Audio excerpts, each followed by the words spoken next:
കേരള സർക്കാർ കോടിക്കണക്കിന് രൂപ ചെലവഴിച്ച് വികസന കാര്യങ്ങൾക്കായി ജനങ്ങളുടെ അഭിപ്രായം തേടാനെന്നുള്ള വ്യാജേന തെരഞ്ഞെടുപ്പ് പ്രവർത്തനം നടത്തിയാണ്. സർക്കാരിൻ്റെ ഖജനാവിൽ നിന്ന് പണം ചെലവഴിച്ചിട്ടാണ് വികസന കാര്യങ്ങൾക്ക് വേണ്ടിയിട്ടുള്ള ജനങ്ങളുടെ അഭിപ്രായം തേടാൻ വേണ്ടി സ്വന്തം പാർട്ടിക്കാരെ തന്നെ വോളണ്ടിയർമാരാക്കി വെച്ചുകൊണ്ട് സർക്കാരിൽ നിന്ന് ശമ്പളം കൊടുത്തുകൊണ്ട് ഇതുവരെയുള്ള ഗവൺമെൻറ്റിൻ്റെ നേട്ടങ്ങൾ ജനങ്ങളുടെ വീടുകളിൽ എത്തിക്കാനുള്ള ലഘുലേഖകൾ കൊടുത്തുകൊണ്ട് തെരഞ്ഞെടുപ്പ് പ്രവർത്തനം ആരംഭിച്ചിരിക്കുന്നു.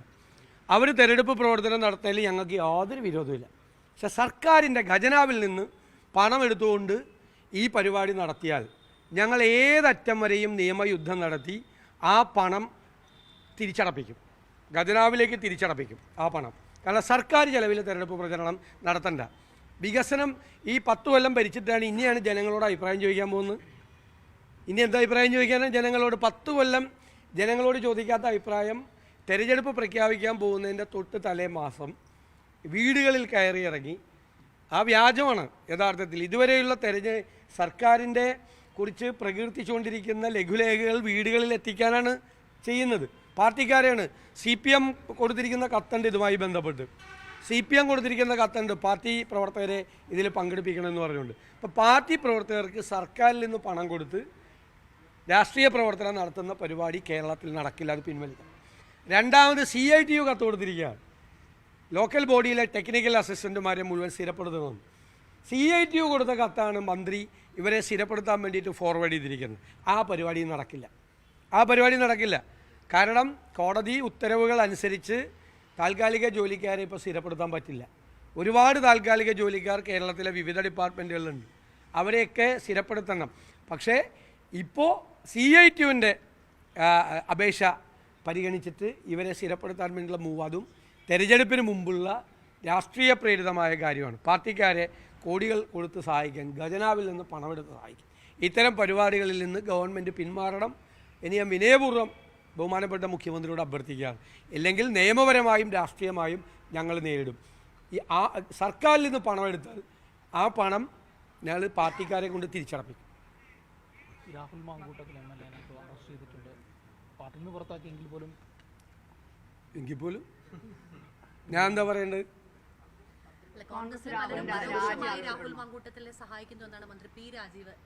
അതിനൊന്നും ഞാൻ മറുപടി പറയാനില്ല. ഞങ്ങൾ എടുത്തതുപോലെ ഒരു നടപടി ആരെടുത്തിട്ടുണ്ട്?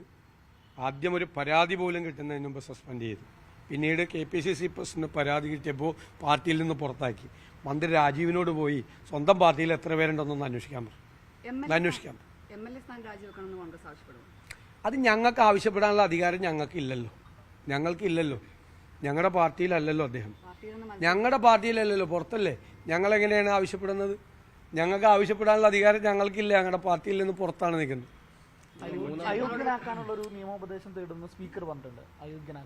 അല്ല, അതൊക്കെ നിയമപരമായ ഏത് വഴികളിലൂടെ പോകുന്നതിനും നിയമത്തിന്റെ വഴിക്ക് പോകും. ഈ കാര്യത്തിലൊക്കെ എൻ്റെ നിലപാട് കേരളത്തിലെ ഓരോ കുഞ്ഞുങ്ങൾക്കും അറിയാമല്ലോ. പിന്നെ നിങ്ങൾ എന്തിനാ എന്നോട് ചോദിക്കുന്നു? നിങ്ങൾക്കറിയാലോ. ഇതിന്റെ പേരിൽ എന്തുമാത്രം വ്യക്തിപരമായി വേട്ടയാടപ്പെട്ട ഒരാളാണ് ഞാൻ അപ്പൊന്നും കുലുങ്ങിയില്ലല്ലോ. ഞാൻ നിങ്ങളോട് പറഞ്ഞല്ലോ എൻ്റെ നിലപാട്. എന്തിനാണ് നിങ്ങൾ ചോദിക്കുന്നത്? എൻ്റെ നിലപാട് കേരളത്തിലെ കുഞ്ഞുങ്ങളോട് ചോദിച്ചാൽ ഇക്കാര്യത്തിലുള്ള എൻ്റെ നിലപാട് പറയും. ഇപ്പൊ ഞാൻ വേറെ നോ കമന്റ്സ്. ഞാൻ ഇനി ഒന്നും പറയാനില്ല. ചെയ്യാനാണ് ഈ കാര്യത്തിൽ ഉണ്ടായിരുന്നത്. അത് നേരത്തെ തന്നെ ചെയ്തു. എൻ്റെ പാർട്ടി ചെയ്തു, ഞാനല്ല. എൻ്റെ പാർട്ടി ചെയ്തു. അപ്പ ആലോചിക്കും. വരട്ടെ, സാങ്കല്പിക ചോദ്യമല്ലേ. വരുമ്പോ അപ്പ ആലോചിക്കാൻ ഞാനല്ലല്ലോ പറയേണ്ടത്. പാർട്ടിയല്ലേ തീരുമാനമെടുത്ത് പറയേണ്ടത്. ഇതുമായി ബന്ധപ്പെട്ട ഒരു തീരുമാനവും ഞാൻ ഒറ്റയ്ക്കെടുത്തതല്ല. എല്ലാം പാർട്ടി ഒരുമിച്ചെടുത്ത തീരുമാനം, ആലോചിച്ചെടുത്ത തീരുമാനം. ഞാൻ നോ കമന്റ്സ്. ഞാൻ അതിനെക്കുറിച്ച് ഒരു കമന്റും പറയാം.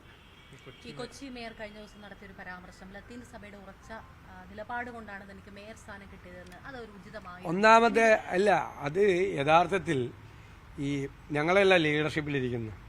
എന്നോടോ DCC പ്രസിഡന്റിനോടോ എറണാകുളം ജില്ലയിലെ മുതിർന്ന നേതാക്കന്മാരോടോ ഒരു സഭയും ആവശ്യപ്പെട്ടിട്ടില്ല ഒരാളെ മേയറാകാൻ പറഞ്ഞിട്ട്. ഒരു സഭയും ആവശ്യപ്പെട്ടിട്ടില്ല. ലത്തീൻ സഭ പ്രത്യേകിച്ച് ഞങ്ങൾക്ക് അവരുമായിട്ടൊക്കെ ആ സഭാധ്യക്ഷന്മാരുമൊക്കെ ആയിട്ട് നല്ല വ്യക്തിപരമായ ബന്ധമുള്ളതാണ്. അവരൊരിക്കലും അസംബ്ലി സീറ്റിൽ പോലും അവർ സ്ഥാനാർത്ഥിയെ നിർത്തണമെന്നോ സ്ഥാനാർത്ഥിയുടെ പേരോ പറയാത്ത ആളുകളാണ്. പ്രത്യേകിച്ച് എറണാകുളം, കോട്ടപ്പുറം, കൊച്ചി രൂപതകളിലൊക്കെയുള്ള ലത്തീൻ സഭകളിൽ അവരൊരിക്കലും പറഞ്ഞിട്ടില്ല ഞങ്ങളോട്. മാത്രമല്ല അവർ ഈ സമുദായ അംഗമല്ലല്ലോ, പിന്നെ എന്താ ഈ വിവാദം? അവരാ സമുദായത്തിലെ അംഗമല്ല, പിന്നെ എന്തിനാണ് വിവാദം?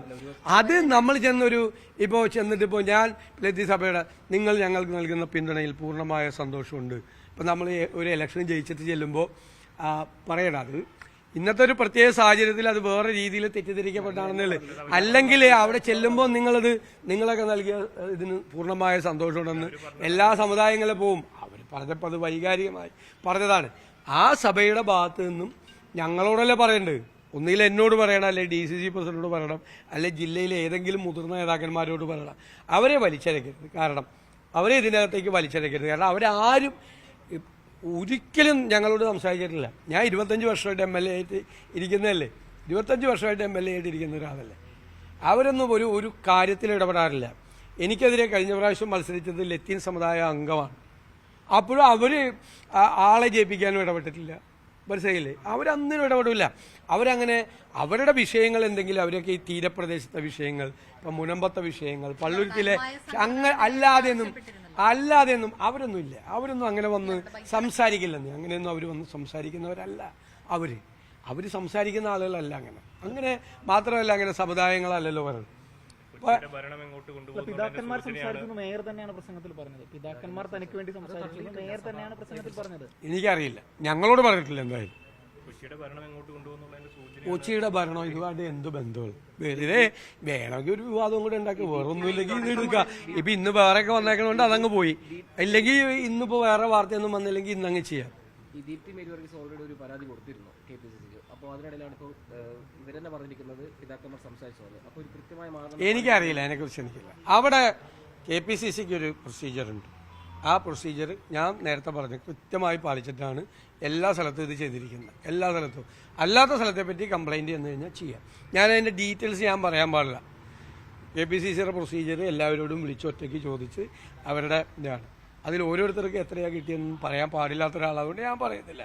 ആ പ്രൊസീജിയർ അനുസരിച്ച് മുതിർന്ന നേതാക്കൾ ഇരുന്ന് ഓരോ കൗൺസിലർമാരോട് അഭിപ്രായം ചോദിച്ചെടുത്തിരിക്കുന്ന ഒരു തീരുമാനമാണ്. ഒരു പ്രൊസീജിയർ വയലേഷനും അവിടെ ഈ ജില്ലയിൽ എങ്ങും നടന്നിട്ടില്ല. ഏതെങ്കിലും ജില്ലയിൽ നടന്നിട്ടെങ്കിൽ അത് പരാതി കൊടുത്ത് അത് പാർട്ടി പരിശോധിക്കുകയും ചെയ്യും. അത്രയേ ഉള്ളൂ, വേറൊന്നും. ഈ ശബരിമല സ്വർണ്ണക്കുള്ള കേസിൽ ഈ തന്ത്രിയുടെ അറസ്റ്റോട് കൂടിയിട്ട് പലരും രക്ഷിക്കാനുള്ള ശ്രമം നടക്കുന്ന ഒരു വിമർശനം നിലനിൽക്കുന്നുണ്ട്. അതായത് മുൻ മന്ത്രിയെ ചോദ്യം ചെയ്തു, അത് അവരൊന്നും അറസ്റ്റ് ചെയ്യുന്നില്ല എന്നുള്ളൊരു വിമർശനം നിൽക്കുന്നത്. ഞാൻ പറയണത്, ആരാണെങ്കിലും ഈ കേസിൽ കുറ്റം ചെയ്താൽ നിയമത്തിന്റെ മുന്നിൽ കൊണ്ടുവരണം. ആരാണെങ്കിലും കൊണ്ടുവരണം. ശബരിമല തന്ത്രിയെ പോലെ ഒരാളെ അറസ്റ്റ് ചെയ്യുമ്പോൾ അദ്ദേഹത്തിന്റെ ഇൻവോൾവ്മെന്റ് എന്താണ് ഈ കേസ്, ഏത് കാര്യത്തിലാണ് അദ്ദേഹം ഈ കേസിൽ ഒരു പ്രതിയായത്, എന്തിനാണ് അറസ്റ്റ് ചെയ്തതെന്ന് പറയേണ്ട ഒരു ബാധ്യത കൂടി SITക്ക് ഉണ്ട്. അത്രയേ ഉള്ളൂ. ആരാണെങ്കിലും ഇപ്പം മന്ത്രിയെ അറസ്റ്റ് ചെയ്ത് കഴിഞ്ഞാലും ഒരു മന്ത്രിയെ പെട്ടെന്ന് അറസ്റ്റ് ചെയ്യുമ്പോൾ എന്താണ് മന്ത്രിയുടെ പങ്കാളിത്തം? മന്ത്രിയെ അറസ്റ്റ് ചെയ്താലും തന്ത്രിയെ അറസ്റ്റ് ചെയ്താലും അവരുടെ പങ്കാളിത്തം എന്താണ് എന്ന് വ്യക്തമാക്കണം. ഇപ്പം മുൻ ദേവസ്വം ബോർഡ് പ്രസിഡന്റുമാരെ അറസ്റ്റ് ചെയ്ത സമയത്ത് അവരുടെ പങ്കാളിത്തം എന്താണ് എന്ന് കോടതിയിൽ വളരെ വ്യക്തമായിട്ട് പറയാറുണ്ട്.